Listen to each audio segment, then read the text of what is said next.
আজকে আমি 3 দিন থেকে হাঁটার চেষ্টা করতেছি। ছেলেদের ধারণা আমরা মেয়েরা টাকা ছাড়া কিছুই জানি না। প্যাকেট কন্ডমের প্যাকেট। তো hey guys, this is Golok, welcome back to my channel, welcome back to my another video. আবার চলে এসেছি তোমাদের কাছে বরাবরের মতো নতুন একটা ভিডিও নিয়ে। তাহলে চলো বন্ধুগণ, বেশি বকবকার না করে দেরি লাইক কমেন্ট আর সাবস্ক্রাইবারের মাধ্যম দিয়ে ভিডিওটা শুরু করি। अभी मजा आएगा ना भिड़ो। হঠাৎ করে খবর পেলাম আমার শুভ বয়ফ্রেন্ড মারা গেছে। কিভাবে মারা গেছে জানো? গাড়ি অ্যাক্সিডেন্ট করে। তারপরে কি করব? রেডি হয়ে করে নিয়েছি। বয়ফ্রেন্ড যাবে শ্মশান ঘাটে, সঙ্গে যাবে কে? ঘরে আছে সুন্দরী গার্লফ্রেন্ড, মেকআপ করেছে।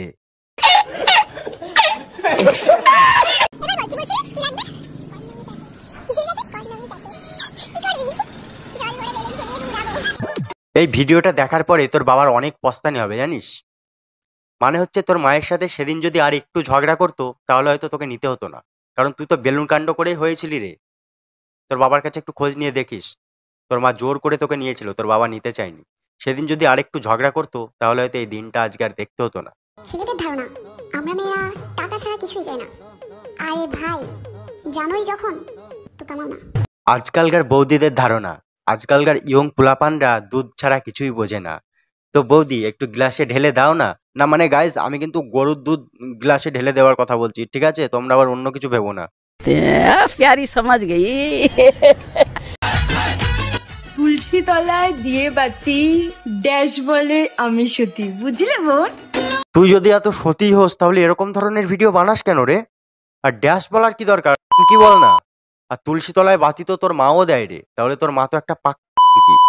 আর আমি বুঝি না, তোর মা যদি এত সতী হবে তাহলে তোর মতো এরকম একটা প্রোডাক্টকে অনলাইনে স্পন্সর কেন করে? নিঃসন্দেহে তুই ঠিক কথা বলেছিস। বর্তমানের প্রেম কিন্তু দেখতে লাগে বেশ, জানু দিয়ে শুরু আর পানু দিয়ে শেষ। ঠিক তোমার তো মনে হচ্ছে অনেক এক্সপিরিয়েন্স গো মামুনি। হ্যাঁ, তুমি তো জানু অনেককে বলেছো আর পানু দিয়েও শেষ করেছো। তা পানু দিয়ে যেগুলো শেষ করেছো, পানু ভিডিও করে রেখেছো তো? তো পানুগুলো একদিন ইনস্টাগ্রামে আপডেট করো নাকি, আমরা দেখি।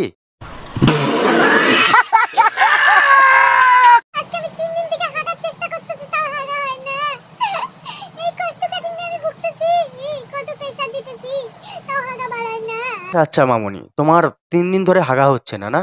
আমার মনে হচ্ছে তোমার ফুটোটা না জাম হয়ে গেছে। তা ফুটোর জাম ছাড়াতে গেলে কিছু তো করতে হবে নাকি? তোমার বাড়ির আশেপাশে কি কোনো বাঁশঝাড় আছে? যদি বাঁশঝাড় থাকে তাহলে ওখানে দেখবে কচি ধরনের বাঁশ বেরোয়, সেটাকে বাঁশের কুঁড়া বলে। আর ডগা দিকটা হুল থাকে তো, ভালো করে ঢোকাবে, দেখবে ফুটোর জাম ছেড়ে যাবে। আর তাতেও যদি কিছু না হয়ে থাকে তাহলে দোকান থেকে কিছু কালি পটকা নিয়ে এসো, নিয়ে এসে পদে গুঁজে আগুন ধরিয়ে দাও। দেখো পট পট পট পট করে ফাটবে, এতে পুরো জাম ছেড়ে যাবে আর আরামসে তুমি হাঁকতে পারবে।